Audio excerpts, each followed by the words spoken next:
Fala galera, Coruja na área trazendo mais um vídeo para vocês. E hoje vamos ver a partida imortal do polonês Jan Duda contra ninguém menos do que o Super GM Anish Giri. E sem mais delongas, vamos à partida agora. De brancas nós temos Jan Duda com 2.731 de rate feed contra Anish Giri com 2.764. Essa partida aconteceu em 16 de novembro de 2022, na fase final do Champions Chess Tour. Aqui, Duda jogou D4, que foi respondido com cavalo F6, veio C4, E6, cavalo F3, D5 e cavalo C3 das brancas. Guiri decidiu jogar uma Ragozin e veio com bispo B4. Aqui Duda jogou C versus D5, E versus D5 e bispo G5, fazendo a cravada do cavalo em F6. Guiri jogou o cavalo de B D7, já protegendo o cavalo de F6 e ao mesmo tempo preparando uma futura ruptura com C5. As brancas jogaram um lance atual, que é torre C1, e veio H6. Vale mencionar que aqui, em vez de ser torre C1, poderia também ser jogado tanto E3, como também dama B3, ou mesmo cavalo D2, voltando o cavalo aqui. Porém, Duda jogou um lance mais atual, que é torre C1. E as pretas continuaram com H6, que nós já vimos. O bispo voltou para H4, mantendo a cravada. E veio G5.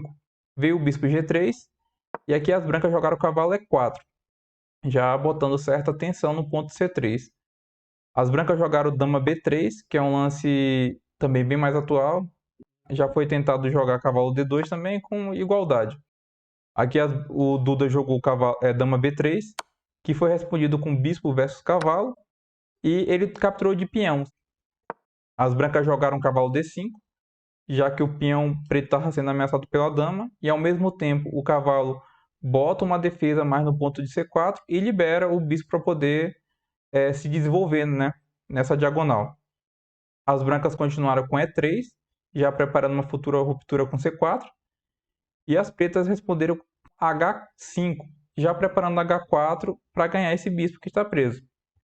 Aqui o lance comum para um jogador normal, mediano até, seria jogar lances como H3 ou H4, impedindo esse lance H4 das pretas para ganhar o bispo branco.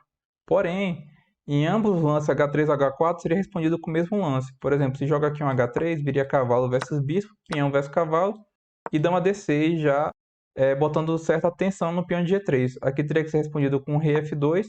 Nessa posição, as pretas já estão melhores, né? Então não seria uma boa sequência. E claro que esses super GMs já sabem de toda a teoria com relação aos lances. Então depois de H5, o Duda já tinha jogado uma partida com a mesma variante e continuou igualmente a essa partida que ele jogou. E continuou com um fortíssimo lance C4, deixando o peão ir para H4. Claro que as pretas jogaram H4. O bispo veio para E5 ameaçando a torre e depois de F6 o bispo não tem mais volta. O bispo está perdido. As brancas continuaram, né, com o seu plano, que é C versus peão, e as pretas capturaram o bispo. Porém, aqui depois de bispo B5 cheque, dá para notar que as brancas já têm alguma compensação. Por exemplo, na partida foi jogado rei F8. Se as pretas tivessem jogado bispo D7, um simples cavalo E5, as brancas já têm compensação suficiente pelo bispo sacrificado. Então, continuando na partida, depois de rei F8, as brancas capturaram o peão de E5 e veio o rei G7. Brancas jogaram um lance muito bom, que é bispo D3, ameaçando o cavalo e não dando tempo para a dama capturar o peão de D5, porque senão uma simples troca de dama por dama e cavalo por dama, o cavalo de E4 cairia no final. Pretas voltaram o cavalo para D6 e as brancas fizeram roque. A compensação aqui pelo sacrifício, né, vale mencionar do bispo, é muito boa. O rei preto está exposto. Existe muita tensão no peão de C7. As brancas já estão com o rei protegido e preparam uma ruptura em F4, por exemplo, no futuro, para liberar essa coluna para a torre poder entrar no jogo também. Então é muita compensação pela peça sacrificada. Aqui as pretas continuaram com G4. Esse G4 aqui é um erro. Porém, nessa posição aqui anterior, já não é fácil encontrar uma sequência boa para as pretas. Você pode estar com uma peça a mais, mas você tem um bispo que não joga e nenhuma torre também, além de um rei exposto. Então, é muito difícil para o jogador preto encontrar uma sequência que traga alguma igualdade. Por exemplo, aqui a melhor sequência seria torre F8, ajudando na proteção da futura ruptura em F4 e ao mesmo tempo dando suporte para uma possível troca, né? Que quem está na defesa geralmente tenta trocar as peças para poder aliviar, né, essa tensão. E ao mesmo tempo aqui o bispo, quando vinha para F5, ele protege a casa E4 de um futuro avanço de peão. Porque se as brancas conseguem, por exemplo, botar todos esses peões aqui para avançar, já é nitidamente um caminho para a vitória. Uma possível sequência depois de torre F8 seria um F4, por exemplo, se viesse a ruptura agora, o bispo viria para F5. E aqui está defendido. Não tem como as brancas jogarem E4, porque tem duas peças defendendo esse ponto. E se troca, você não vai capturar de cavalo, e sim de torre, que mantém ainda a defesa do ponto E4. Ou seja, seria um bom lance para as pretas jogar torre F8. Porém, como é muito difícil encontrar recursos defensivos, o Super GM Guiri jogou G4.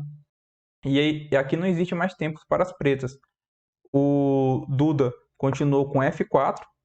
As pretas jogaram torre F8, tentando dar o suporte para aquele mini plano que vimos de jogar bispo F5, para o bispo poder ou trocar ou dar o suporte para não acontecer esse avanço do peão em E4. Se as pretas, em vez de torre F8, tivessem jogado imediato bispo F5 aqui, uma simples troca de bispo e um avanço em peão de E4 já dá vantagem decisiva para as pretas, porque o cavalo, além de estar sendo ameaçado pelo peão de E4, ele não pode nem capturar o peão de D4. Suponhamos que o cavalo capture o peão de D4, já viria dama B2. O cavalo não tem nenhuma casa segura para poder sair, todas as casas aqui estão ameaçadas, então o cavalo já cairia, e ao mesmo tempo a dama fica, né, nessa poderosa diagonal, ameaçando já descoberto em cima do rei. Voltando para a partida, depois de torre F8, as brancas continuaram com E4, já impedindo o bispo de vir para F5. Então, por isso que a gente consegue enxergar agora que o avanço de G4 foi um erro. As pretas jogaram aqui G3 já desesperadamente e as brancas jogaram um poderoso lance F5 para dar a casa F4 para a torre poder entrar no jogo ameaçando o rei. Ou via G4 dando cheque, ou mesmo no futuro, quando esse cavalo vier para G6, né, capturar o peão de H4 também. Aqui as pretas foram obrigadas a jogar dama G5, já impedindo esse plano de torre F4, porém é um preço muito alto, que agora desprotege um peão de C7. E aqui o Duda polonês nem pensou e capturou torre versus C7, com cheque ainda por sinal. O rei veio para G8, e aqui o rei já está totalmente cortado na sétima fileira. E o Duda aqui, ele jogou um lance muito bom, que é um lance assim que somente jogadores do topo conseguem jogar, que é bispo B1, liberando a terceira fileira para a dama poder entrar no jogo, ao mesmo tempo botando o bispo em uma casa segura, e não deixando ele menos fraco, porque aqui ele ainda continua no seu raio de atuação, nessa poderosa diagonal B1, H7. As pretas vieram com dama D2, tentando atacar o ponto fraco aqui de D4 com cheque. Porém, as brancas não ligaram para isso e jogaram o fortíssimo lance dama F3. Vale mencionar que depois desse lance dama F3, novamente fica bem evidente como as pretas estão ruins no desenvolvimento.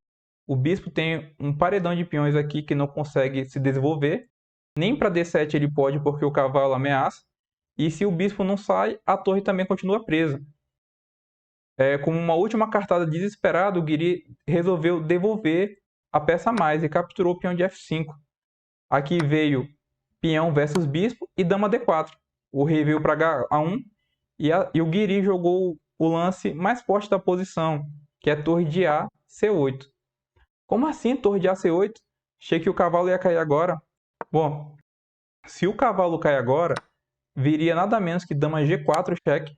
O rei está cortado. Só teria a casa de H8 e depois de um simples dama H5 e rei G8, teria mate para as brancas em H7. Por isso o cavalo não pode cair naquele lance. E o Guiri jogou o lance torre de AC8. Uma ideia típica de quem está na defensiva é trocar as peças para poder aliviar um pouco, né, desse ataque. E aqui, meus amigos, pasmem, o Duda jogou um lance impressionante. Um lance que não entrega mate forçado em 1, nem 2, nem 3 lances, nem 5 e nem 10, mas sim em 11 lances. Um mate forçado em 11 lances, com um belíssimo sacrifício de torre em G7, 2 exclamas. O rei é obrigado a capturar essa torre, porque no caso, se o rei recusa o sacrifício e joga rei H8, viria F6. Esse F6 tanto defende a torre, como também agora ameaça dama H5 com mate.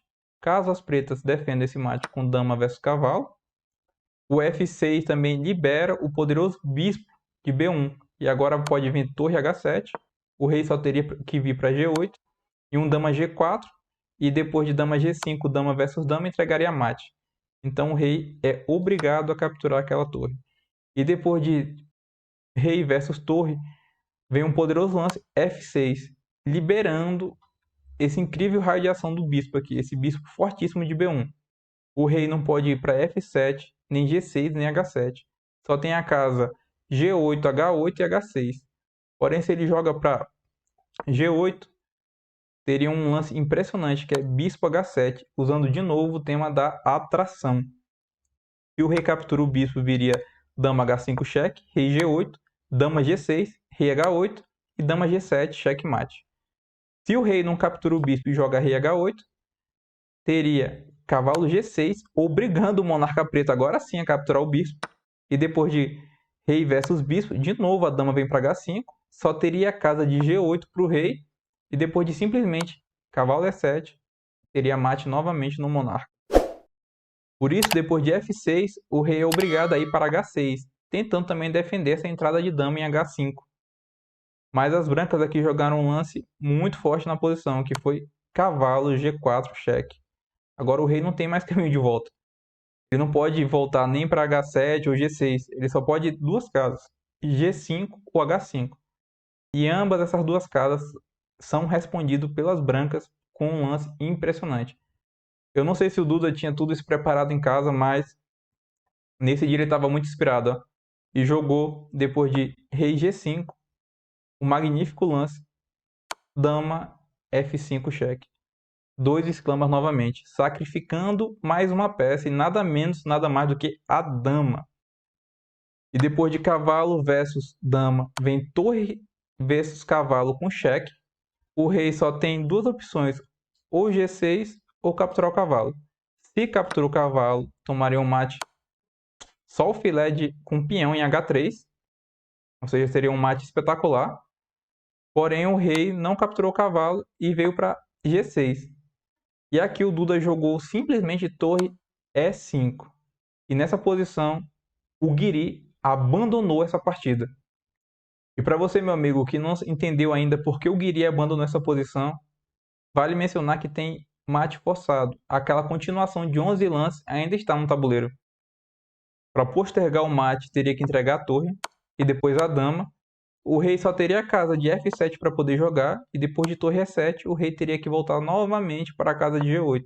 E aqui teria o lance cavalo H6, cheque. O rei teria que vir para H8. E aqui viria torre H7, entregando o mate. Um mate em 11 lances forçados. E essa foi a imortal do Super GM Ian Duda, contra ninguém menos, ninguém mais do que Anish Giri. Uma dúvida que eu tenho é, será que o Duda viu a sequência de mate 11 ou ele usou um pouco da intuição de Super GM? O que você acha, hein? Deixa aí nos comentários que eu quero saber sua opinião. E para quem gosta de precisão, vamos a ela. Agora, temos 92,9% de precisão para o polonês Ian Duda contra 80% para Anish Giri, com dois lances brilhantes. O primeiro deles é aquele poderoso lance torre G7, hein? Usando o tema de atração. Só esse lance aqui vale o seu like, hein? Não esquece de também se inscrever no canal. E o outro lance foi o belíssimo sacrifício de dama em F5, dando continuidade ao mate forçado em 11. E aí, pessoal, gostou do vídeo de hoje? Gostou da imortal do polonês? Não esquece de se inscrever no canal, tá? Compartilhar também com aquele seu amigo. E esse foi o vídeo de hoje, pessoal. Até a próxima. Fui!